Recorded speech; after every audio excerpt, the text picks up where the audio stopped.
Welcome to Love Fitness Studios podcast, live from Manchester, UK, speaking to entrepreneurs in the fitness, health and well-being industry, sharing stories about the real-life challenges and hustle. Now, over to your host, Nick Phillips. Okay, welcome to podcast number 21. Today we have got Patrick Hill from, you have to remind me. Oh, my business is thinkingbeyondnow.co.uk. Thinkingbeyondnow.co.uk. How's it going, Patrick? Very well, Nick. How are you doing? I'm doing really well. Thank you so much for giving up your time. I know you're a busy man. And we literally like to start the story right back at the beginning, telling us all about Patrick as a child. What was childhood like? Take us through school. So take us right back. Sure. Look, it's giving up time. I don't even see it as that. I just think it's giving forward or paying it forward or playing it forward, because like, the bits of my story, I've had a huge amount of support and love throughout my life from lots and lots of different people and sources. And what I know now is that, excuse me, my story it's my story, but the whole point of the 46 years that I've been alive now is about telling my story, because parts of it are pretty tough, but we've all been through very painful times. And one of the things I refuse to do is hold my pain and stories of my life to myself, especially when I know now, as I do, that telling our stories is one of our greatest gifts we can give other people, especially the painful and vulnerable ones. So I was born in the 70s in small town New Zealand. When I say small, it was a small city, certainly not the sort of place I'd want to live ever again. So I'm 46 and I was born into a very Catholic family. I was the fourth of 5 children. And I was always a little bit different, I guess is how I'd say it. I was growing up as a gay boy, but I didn't know that at the time, because how would you when you're a little man? And I was the fourth child. I had 2 older sisters, then an older brother, then me, and then a younger brother. And what I think the first thing that I'll touch on was the extreme bullying I experienced at primary school. The last year of primary school was absolute hell for me. I hated it, hated everything about it. And the bullying was such that it was daily. There were 3 of them, 1 of me. And I was very, very unhappy. And I remember at one point I spoke to my mum about it. She knew something was wrong because I was unhappy or sad or something. And she actually went to school to speak to the teacher about it.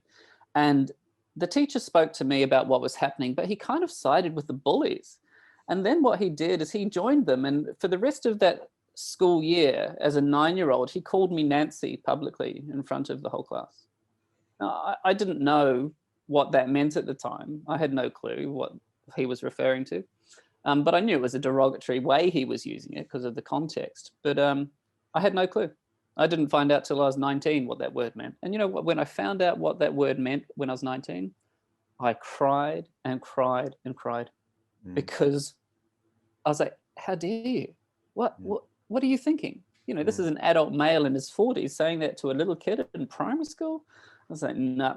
Anyway, but I remember, and the reason I talk about that year in particular, I remember very clearly being in a huge field of grass. Schools in New Zealand have a lot of space around them. And I remember sitting in the middle of this field, the bell had gone to go into class, and I couldn't do it. I could not face another day of the relentless bullying. And I, for the first time ever, thought, I'm going to kill myself because the pain would stop. And I was 9. Wow. And I don't like saying that, but it's true. That's how it was for me. So I think that was probably the beginning of my extreme anxiety and depression. Just having to bottle up that feeling, and the bullying got worse and worse and worse to the point where I was always a fast runner. So as soon as we were allowed out for morning break or lunchtime, I would run behind the school to the tallest tree, and I would climb this tree, and I would climb right up to the top of this tree. And it was totally, kind of shrouded by leaves at the top, and no one could see me. They couldn't see me, but I could see them, and they would look for me. They were like hunting for me. So I spent a lot of that year up my tree. And actually I wrote I've written a book called Freedom, which is kind of a narrative, fictionalized version of my story. And one of the chapters in that book is called Listening to Trees. And I'm currently publishing my book chapter by chapter on my website if you want to take a read of that. Yeah, so that was a really hard thing. And, you know, growing up gay in a Catholic family in small town New Zealand, you know, back then was not a very comfortable experience at all. I mean, I'm sure it's still not comfortable for a lot of people. But when I was 15 and 16, I was at an all-boys Catholic school. I couldn't talk to my parents about my sexuality, so I started talking to the school guidance counselor about that. I was going to ask you about your mother. So you said your mum went to speak to the teacher. Yeah. And then, so how was your mum after the conversation, or how was your mum for you at them younger ages? Your mum and your dad? Yeah, well, a really good question. Mum had 5 kids. She had an alcoholic husband who was absent. Right. Dad was either out drinking, working, or recovering from his drinking. And while Dad was physically present, bless him, when he was around, his behavior was erratic at times, and I felt unsafe. So I felt scared. You know, and I've since told my father that I felt scared of him when I was growing up. You know, and our relationship now is as good as it has ever been. But, you know, I now know that my mum's anxiety was also my anxiety, because I could see what was happening in the home. Even though I didn't understand it at the time, I now know that's why I felt scared. I felt scared as a little man because home, while it was you know, mostly a happy, loving home, there was always this thing of, oh, I wonder what's going to happen next. That was my experience. Now, you talk to my siblings, lots of them have a totally different experience of it, but I can only talk about mine. So home felt unpredictable. So going back to the secondary school thing, I couldn't talk to my parents about sexuality related things. So I started talking to the secondary school's guidance counselor. Now, he was a Marist brother named Brother Patrick Bignell, and he abused me. He abused me when I was 15 and 16. So he had the role as a school guidance counselor and had a silver platter of troubled young men at his hands. And so he used his position and manipulation to abuse us. Now, at that time, I didn't call it abuse. I did not, even though it was. I did not. I refused to call it abuse, because if I called it abuse, that meant it was, and that meant it was something totally other than what I wanted it to be, if that makes any sense. I didn't want it to be anything, but it was a thing, but I couldn't call it abuse, because if I called it abuse, I had been abused, and then I was an abuse victim. So I rationalized it to some point in my head, or I don't know what I did, but it definitely wasn't, I was never going to call it abuse, because that meant it was that. So what happened then is I couldn't turn to my parents, I couldn't turn to him, so I turned to the next best thing: drink, drugs, and sex. And from the age of 15 onwards, I became a very dangerous drinker. My sexual behavior from a very young age was unsafe, would be how I'd describe it. And not only was it unsafe for me, it was my drinking and behavior at the time was just unsafe to others. I got my driver's license when I was 16. I had my first car at 16, and I would drink and drive whenever I drank. And somehow I never had an accident. I never hurt anyone, and I didn't hurt myself, but that was just luck. So that was kind of that was the trajectory for the next few years. I went to university. I trained as a teacher. I didn't go into teaching straight away, because I knew that I wouldn't be able to drink and do what I was doing to numb the pain and teach at the same time. But when I was 22, I came out to my mum and dad, and that was a horrific period, because my mum and dad couldn't hold the space to keep me safe. My father lost the plot with rage about it. My mum was trying to manage him and manage me and trying to ameliorate the situation. But essentially, I felt very rejected and unsafe in my family home. So I had money, I had a car, I had friends everywhere. I said to them, well, I'm going to go over there and I'm going to stay there. And if you want me in your life, just let me know. And I left. Wow. And when I did that, my mum knows my character. My character is similar to mum's. Bless her, she died last year, but my mum was an incredibly strong woman. Now I have all of my mum's strength, and then kind of to the power of 2, because I know what's right, I know what is just, and I know what's fair. And so I knew that I had to take all of me out of a situation that was killing me or suffer the consequences. And I'd had enough pain. So I left. And then for the next 2 years after that, all I did was drink and drug and have sex. I mean, I did work. I had a job at a library of all places. And that was a perfect job because it didn't matter what state I was in. I could keep drinking and doing what I wanted to do. But when I was 24, I got myself into a situation where I won't go into detail here, but I came out of blackout. I don't know if you know what blackouts are, but basically when you drink too much, the brain shuts down in terms of making memories, but you can physically keep behaving like you're conscious. You lose consciousness, but your body keeps physically doing what it would normally do. Like I would drink and drive and black out, not have an accident, and end up an hour and a half away in someone's driveway. So I came out of blackout in a very compromising, unsafe situation. And I was like, who are you? I didn't even know who this person was. I said, where am I? I didn't know where I was. And in that moment, the pain was so great that it broke me. It was this moment of clarity. Sometimes in the coaching world, they call it a pivotal moment. And that was one of mine. I've had quite a few in my life, but that was probably the first major one linked to pain and trauma. And I remember walking back across the city in Wellington, New Zealand, from one side of the city to the other, kind of like it wasn't a walk of shame, it was a walk of pain. It was, I was 24 and I felt like I was dead. I felt like an elderly skeleton of a man who had just died. And I remember walking up these 177 stairs up Allenby Terrace, if anyone knows Wellington, up by the university where I was living. And I remember thinking, I want to die again. And I didn't commit suicide. I spoke to the friend I was living with at the time, and she helped me get some support, and I've been sober for 22 years in April.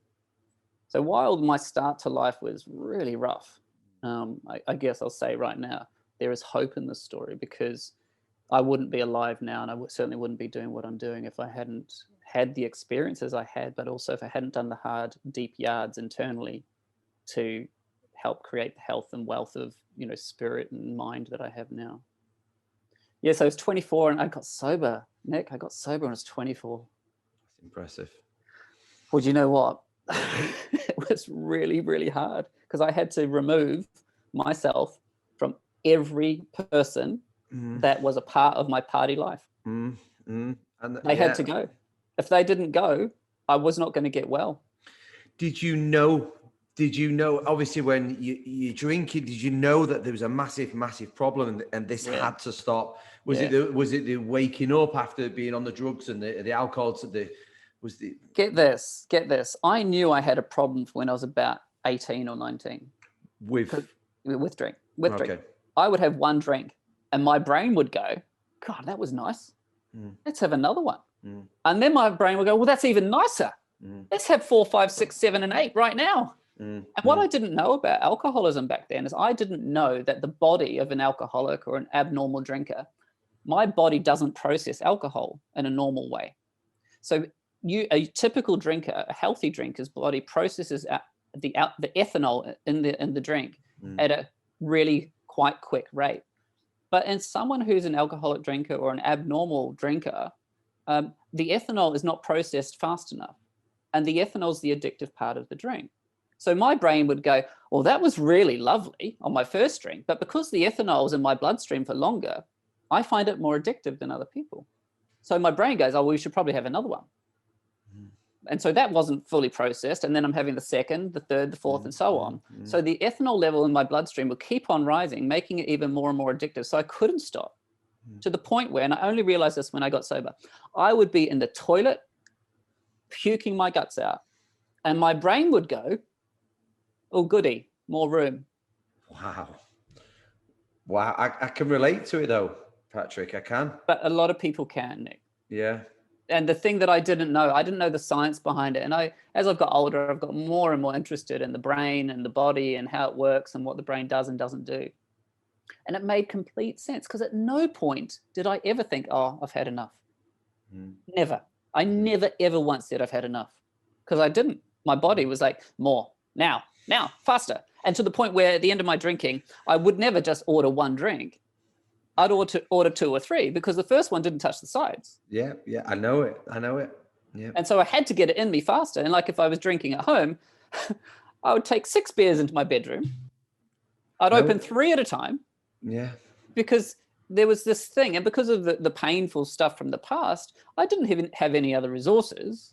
I didn't have any other skills or strategies. I didn't have any other people. I had me and drink and drugs and sex.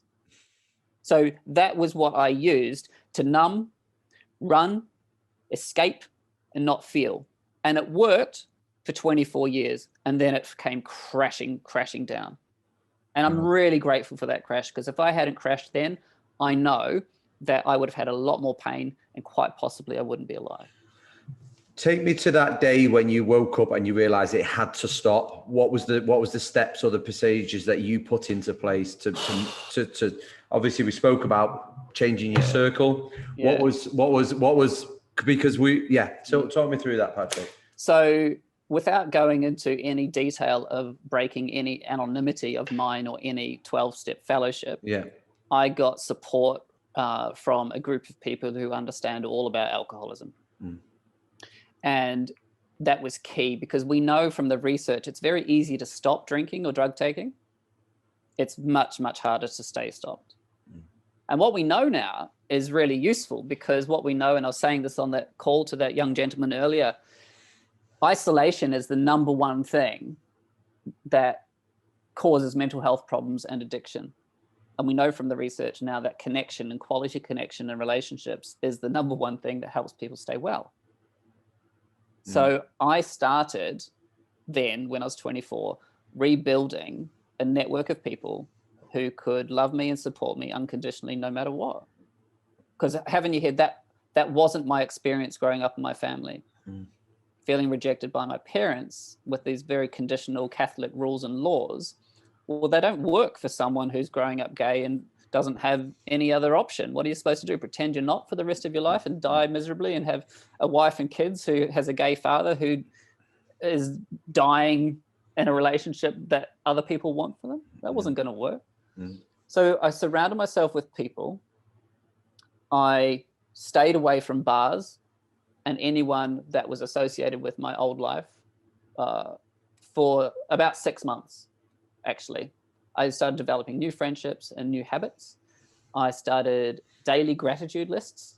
I can still do them now, 22 years later. I just write down 10 things I'm grateful for. But actually now what I'm doing is I do it as an audio file, and I do audio ping pong with friends and just send your things you're grateful for. It's a beautiful start to the day. It costs nothing, takes about 15 seconds. But what that does in the brain is it changes the chemical makeup. So your brain is primed and focused on gratitude to start the day. Because we've got to use, I didn't know that I could use my thinking to direct my thinking.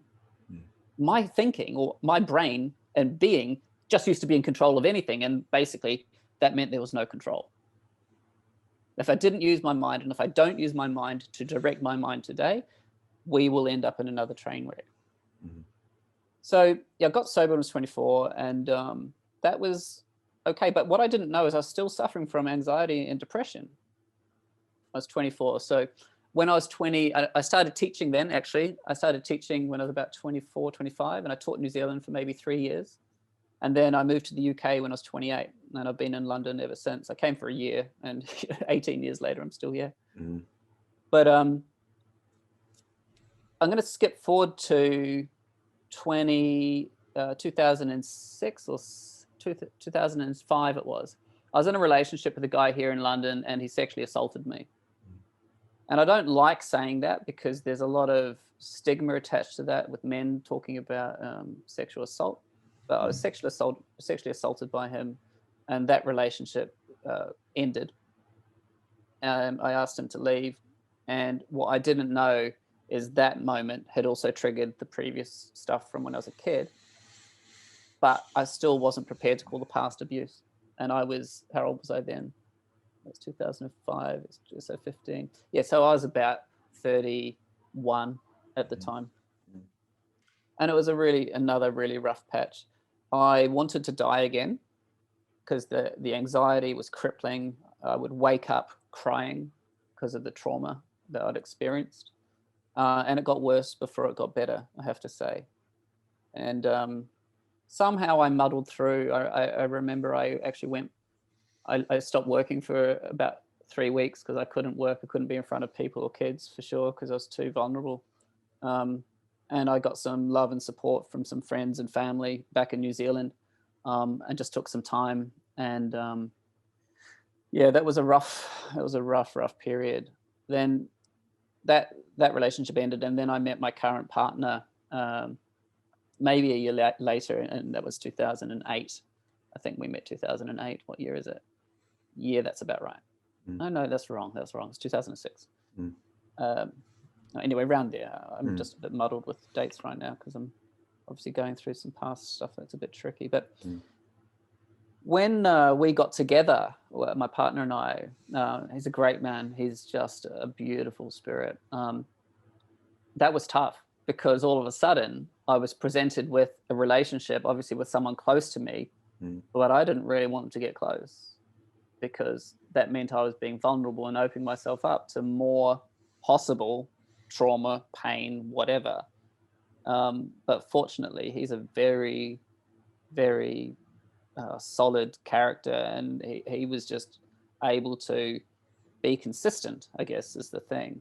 And I certainly didn't tell him what was my backstory was. In fact, some of these things that I'm saying now, he wouldn't necessarily even know. It's not that I've withheld it. It's just I haven't talked about it. He knows pretty much everything about me. But when I was 38 and I'd been with Danilo, my current partner, for 38. So that's 8 years ago now. So we'd been together for 6 years. We were watching a TV documentary one night on the Catholic Church and the pedophile circles in Northern Ireland. And we were watching this documentary. I'll never forget. It was the 2nd of December, 2012. And this documentary finished and I started sobbing uncontrollably. The documentary had ripped the scab off the wound that I'd been trying to not feel. And I just cried and cried and cried. And he's like, what's going on? What's wrong? And I told him what had happened to me as a teenager at my all-boys Catholic school at the hands of this pedophile. And he's like, oh, shit. Anyway, the next day, I didn't go to work. And on the December the 3rd, 2012, I phoned the New Zealand police from London and reported the historic abuse.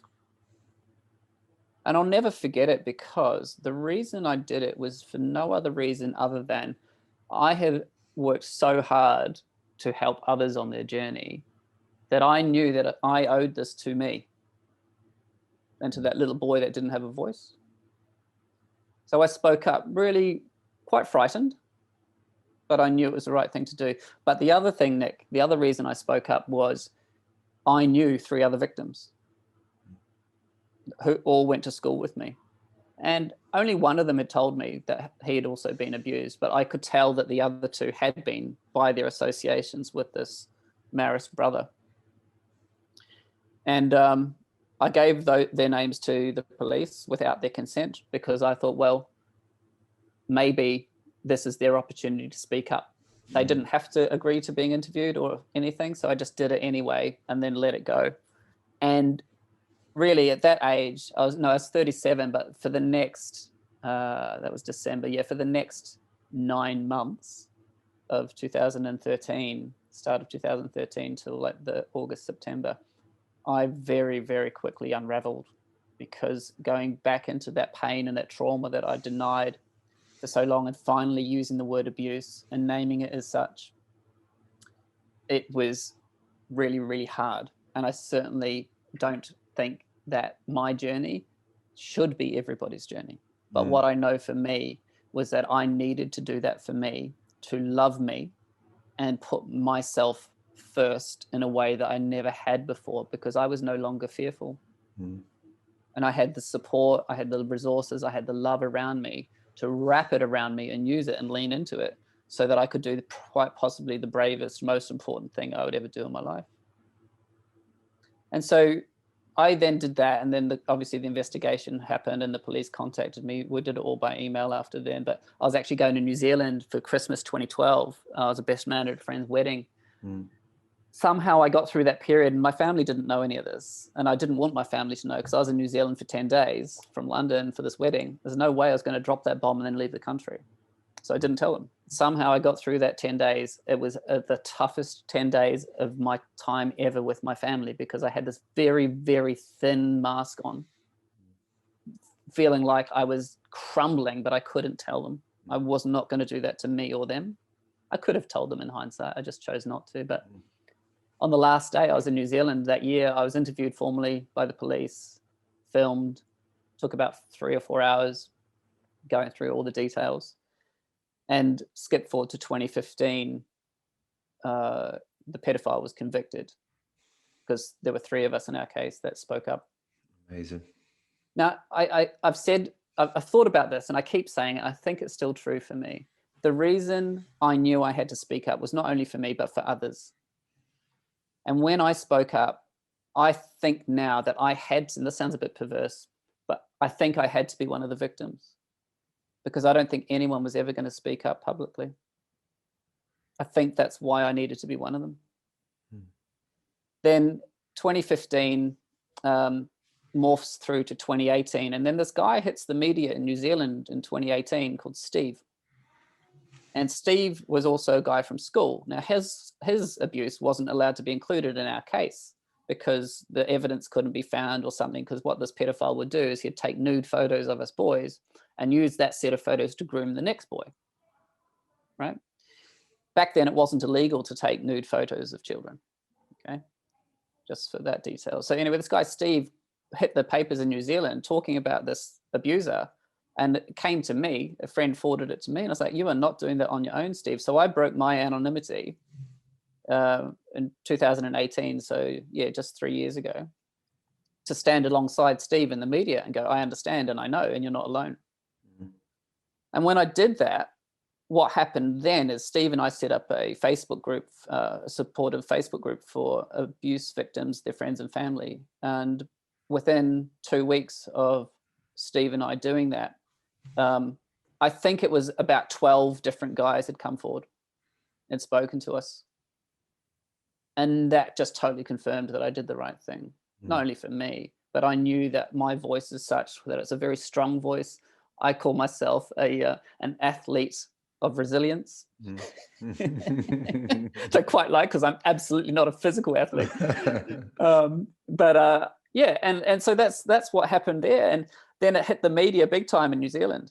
And then on the back of that, we were having people contact us, and Steve and I were interviewed by Radio New Zealand.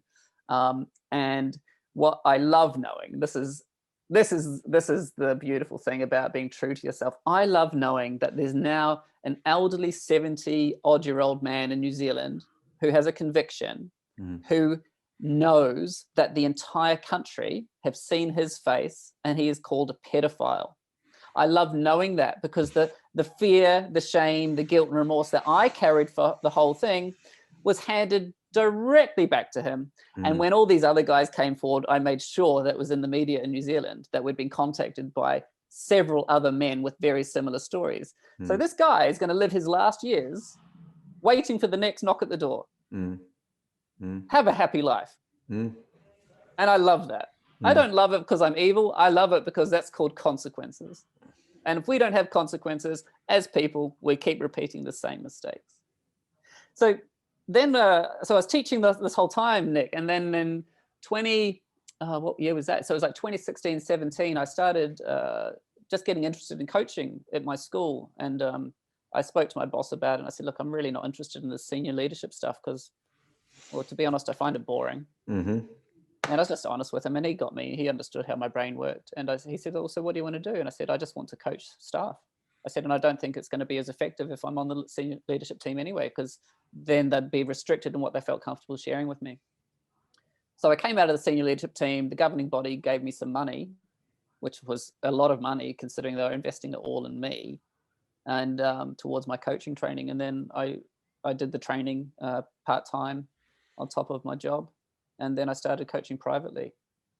And my coaching work morphed quite a lot, and it still does, because I kind of go with what the client needs. I don't say to anyone, no, you can't talk about that with me, because how do I know that I might be the only person they ever talk to? I can't close the door on someone who needs to talk to somebody. Obviously, it's always about rapport and the relationship, but my philosophy is, if I hadn't had certain people listen to me when I did, I may not be alive today. So I'm never going to say no. I will say, perhaps I'm not the right coach for you, but I'll certainly listen. Listening is probably the most important gift you can give anyone. Then, yeah, like the last couple of years have been pretty hard, and I know you know some of this already. You know, so I started my business about 3 or 4 years ago, but then in October 2019, my mum, it was September 2019, we found out that my mum had motor neurone disease. And I planned to go to New Zealand in October 2019 just to go down for 3 weeks to say goodbye. And I went down, and then the day I arrived, I took one look at mum and I took one look at dad, and I thought, oh dear, no, there's no way I could leave. So I decided, I spoke to my partner, I said, look, I have to stay. It's bad. And he said, look, just do what you need to do. And I said to Dad that day, I said, Dad, you're not doing this on your own. He's like, what do you mean? I said, I'm not going back to London. I said, I'm going to stay with you till the end. And he just broke down on me, and I just held him, because it was horrific what was going on for her. But also Dad was having these hour-long panic attacks, sometimes 4 a day. And he was 79. And while I had siblings nearby, they all had kids and complicated families. And I don't have kids or a family in London. So I just resigned from my job, talked to my partner. And then for the next 8 months, I was in New Zealand. And Mum died probably the most perfect death you could ever have. She was pain-free. Dad and I were with her. She took her last breath, and she died on the 17th of April 2020. And it was hard. It was a really hard period. But what I did deliberately is I chose to focus on the gratitude that I had for that 6.5 months that Mum was alive, of the 8 I was there. And rather than keep counting the losses, I keep refocusing on the gratitude. And a small example of that is massive. So when Mum could no longer walk, I decided to be grateful for wheelchairs, because I could keep counting the losses and the losses and the losses, but I tried to focus, and I did quite successfully focus on the wins. I also focused on the fact that out of all my siblings, I had 6.5 months with Mum that they never did. And to help someone live well as they die is quite possibly the most powerful, beautiful thing you could do. So when I was coming back to, about 3 weeks after Mum died, I've always liked questions and asking questions, but about 3 weeks after Mum died, this question came to my mind. And the question is, who do I want to be with me in the room when I'm dying? Now, they may not physically be able to be there because of, different countries and all that. But what I realized was, like, I didn't want anyone in my life today who can't hold me with the love and comfort and nurturing that I need when I'm dying. So I just went through my phone and I just deleted every relationship that was no longer something I wanted to participate in. They were no longer a person that I felt could hold me safely. And I swear to you, it was probably the best house cleaning I have ever done. Wow. Because what it did is it created space. It created energy. It created a lightness of feeling. As part of that period in New Zealand, I had a very close friend who I'd known for 30 years, and she helped me a lot. She did. She actually got me into recovery. But I did not feel safe with her. I felt judged by her. I felt like I had to walk on eggshells around her. And look, she could say the same thing about me, but I just knew that it was time for a dignified drift and to leave that one alone, because it wasn't adding to my life, and actually it was taking. And when I just made that decision, the relief I felt was immediate and immense. Because if I'm not adding to someone's life, I have no right to be taking. And the reverse is true as well. And I did not want to participate in that anymore. So I just quietly left that. So I came back to London in June 2020. I then think the grief really started. And so that was, June 2020. not even a year ago. Gosh, it's been a hell of a time, man. Mm.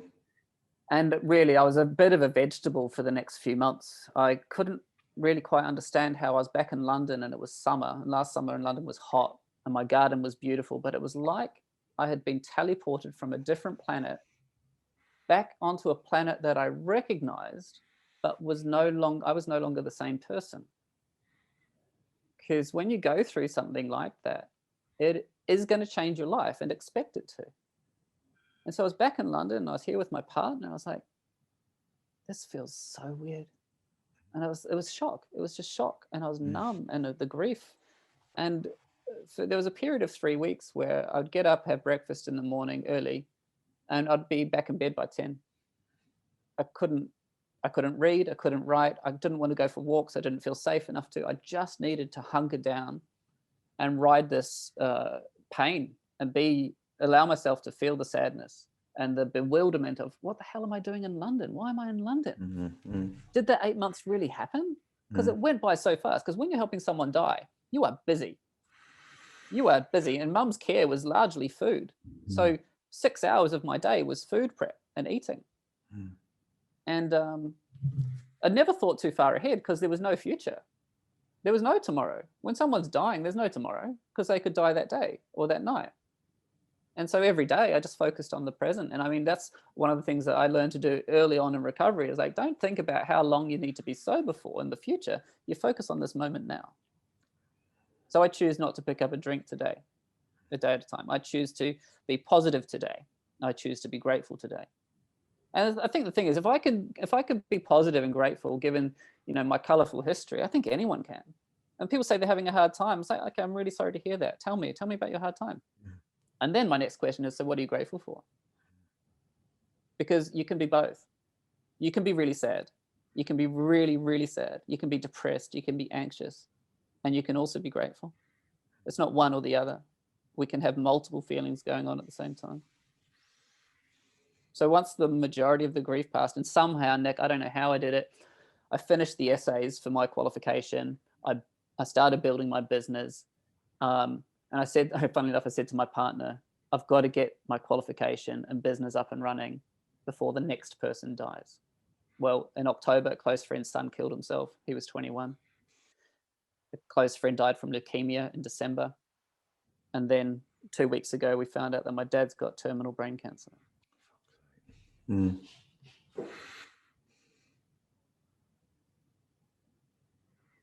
What I know about life now is that life is a bit messy at times, but we can keep on keeping on just today. And the question that has really helped me, and I got this from a coach friend of mine, she said to me, what do you need and want right now in this moment? It cuts through all the noise. And so like just before we started recording, I went and I got a snack bar, I got a drink of water, and I went to the loo. So what do you need right now?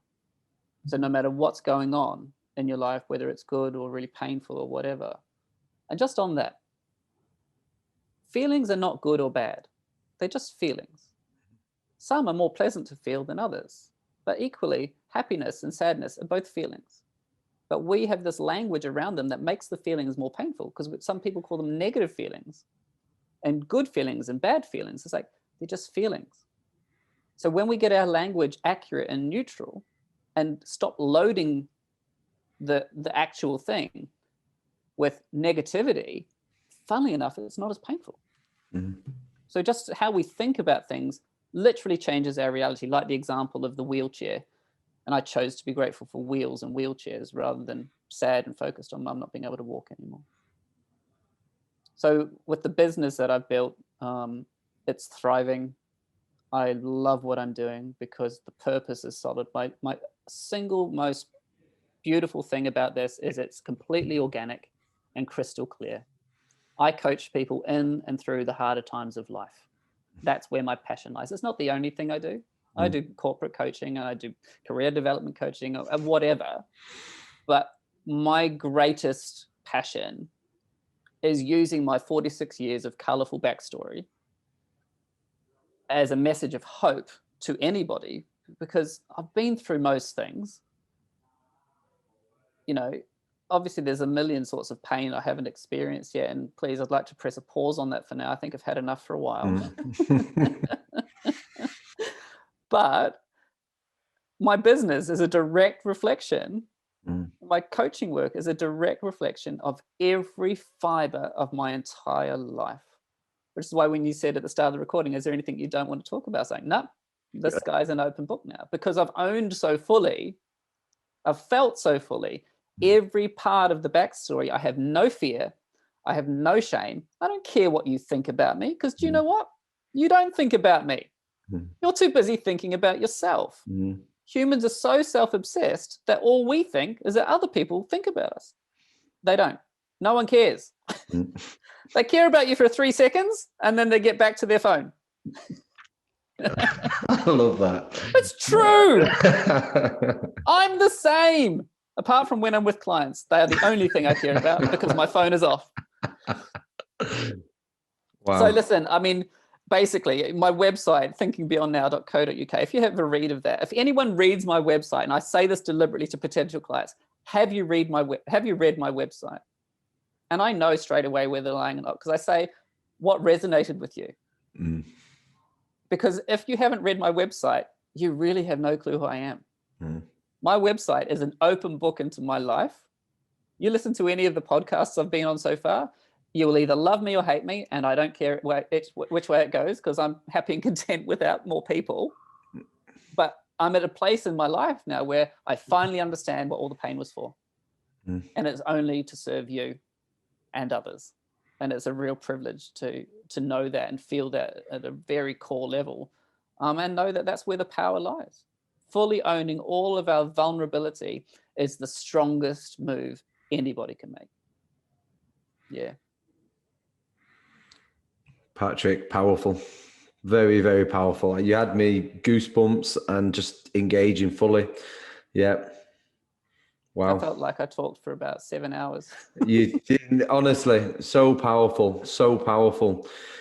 I don't know what's I don't want to go too much in the future. What is next for yourself? What is next for the business? What's hopefully when we come out of this crazy time with this COVID? Yeah. What would you like the future to look like? I had the same question from a coach friend of mine who was on my coaching couch. And by the way, I want you to be on my coaching couch with me. Will you do that sometime? 100%. Yep. 9:30 a.m. Monday to Friday, any day you want. Just let me know. But basically, she asked me, so at the end of 2021, when you look back, what do you want to have done that you feel really proud of? And straight away I said to her, I'm doing it all right now. And what I know about life is that it's not these big grand gestures. It's the little and often that moves the mountain. You don't need to go into a cave and be silent for 3 weeks, eating vegan, vegetarian broccoli or whatever it would be. You need to meditate for 5 to 10 minutes every day. It's the little and often, the repetition of the healthy behaviors that builds magnificence. You don't look at, you look at the incredible architecture around the world. None of it was done overnight. Years and years and years and years of building. It's the same with people.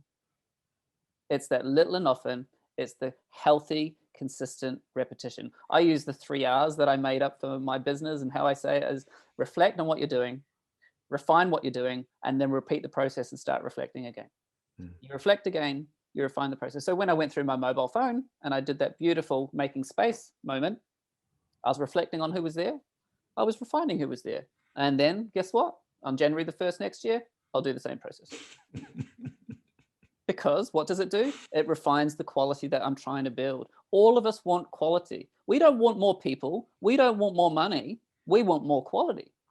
And what I'm doing in my business is I'm helping people build the quality that they want for themselves. Anyone can do it. If I can do it after all the crap I've been through, anyone can. You got to want to do something new or different, and that's fine. If you don't want to do anything new or different, that's fine too. Just don't waste my time. If you don't want to change or grow, that's fine. I don't care. Like, you don't care about what I'm doing. I don't care about what you're doing. But the next thing would be, and I actually had my coach ask me a similar question. And I just said exactly the same thing to her. I said, I'm only, for the rest of this year, going to keep repeating and refining what I'm already doing. I have actually got no more capacity to even write more programs like my Strong Men Cry group coaching program.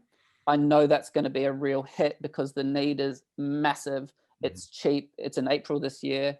Buy a ticket if you're interested, Nick, and encourage your mates to come along, because it's all about the stuff I've just talked about.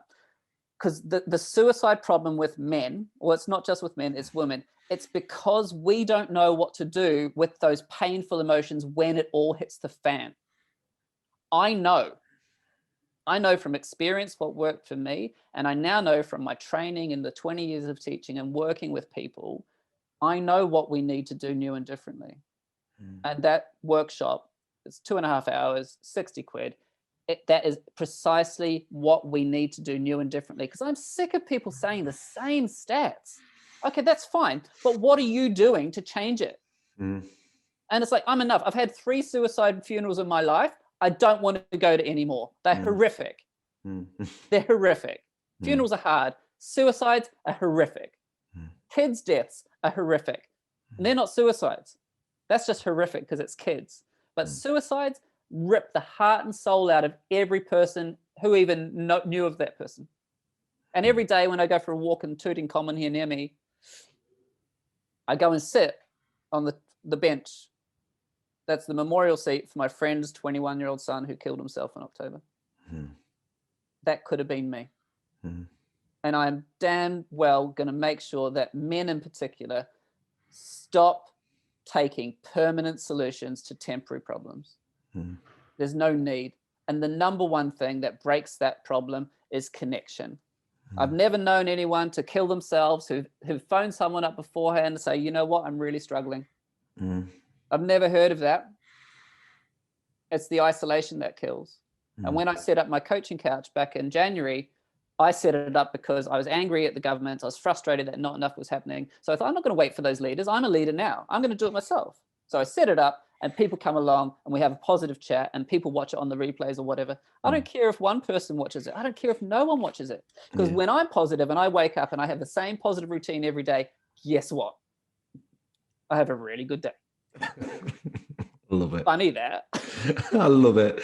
I love it. I think that's where I've picked it up from, because we've obviously known each other through Clubhouse, which we'll touch on that briefly in a second. But I think it was you that was literally saying, just do the little things, the tiny little steps that just move that mountain. And it's the basic steps that we can do on a daily basis that makes the huge difference. It does. And this is a little micro detail. When my mum was dying, so she couldn't walk, she couldn't talk. She's like in her last month. She was still happy. She wasn't in any pain. She'd be on the loo. She'd get a piece of fucking toilet paper in her hand and she would dust the floor nearby and put it in the loo. Wow. That's the moving the mountain. That tiny action cleaned her space near her. She was dying and she was still dusting. Wow. Love it. Love it. What a powerful story. So let's touch slightly on Clubhouse. How are you finding it? Oh, I find it fascinating. A lot like yourself, Nick. I would never have met you if we hadn't been there. The number of high quality people that I'm meeting. But like I've said before, I'm very deliberate. I'm very fussy about where I put my time, energy, attention, and money. Because what I know about what you focus on is what you grow and get more of. So I'm very fussy about which rooms I go into. I'm very fussy about whether I listen or speak, because if I'm not adding value, I shouldn't be taking value, is my philosophy. There's this fantastic group that I've been in a few times, a fantastic Clubhouse room I've been in a few times in the afternoon. I think it's daily at 3 p.m. I can't remember the name of it, but there's these 5 moderators and I think it's American based, this group of people, although it's probably international because they all are, but they do this thing called wins and losses. And then what's one thing you're going to do to improve your health, your well-being in the next 24 hours.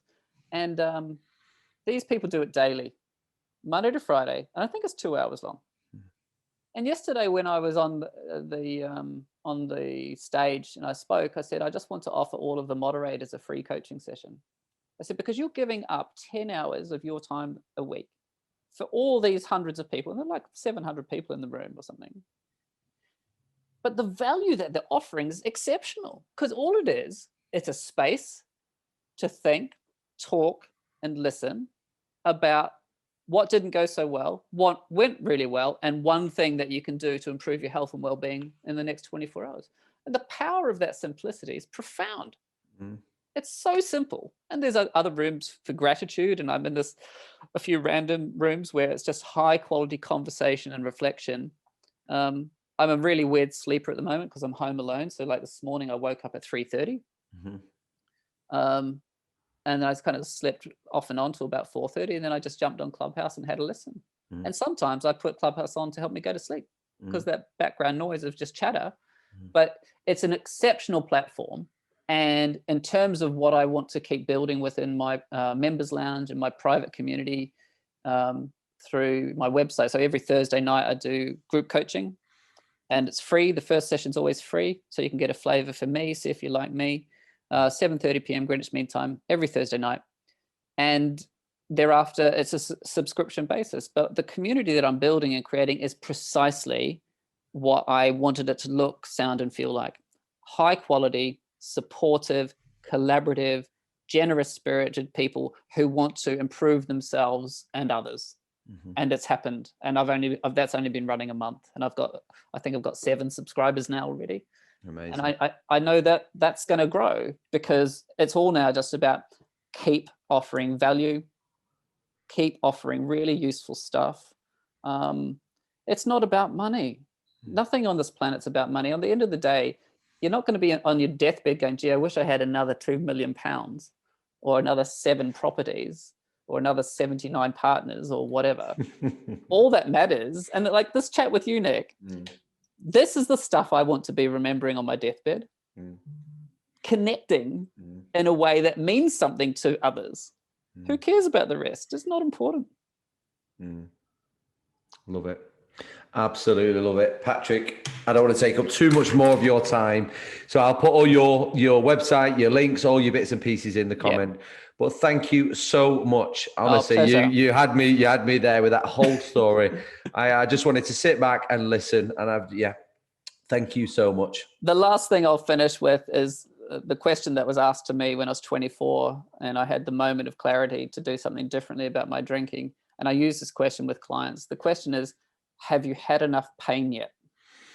I've heard you say that a few times. That question, if you don't answer yes immediately, the answer is no.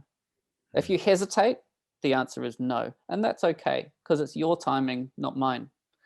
But when you have had enough pain, you're going to need to do something new or different. Because if you're having a hard time and you're against yourself, you're going to be outnumbered. I'll leave it at that. Thank you so much, Patrick. Thank you for your time. Brilliant, Nick. Thanks, mate.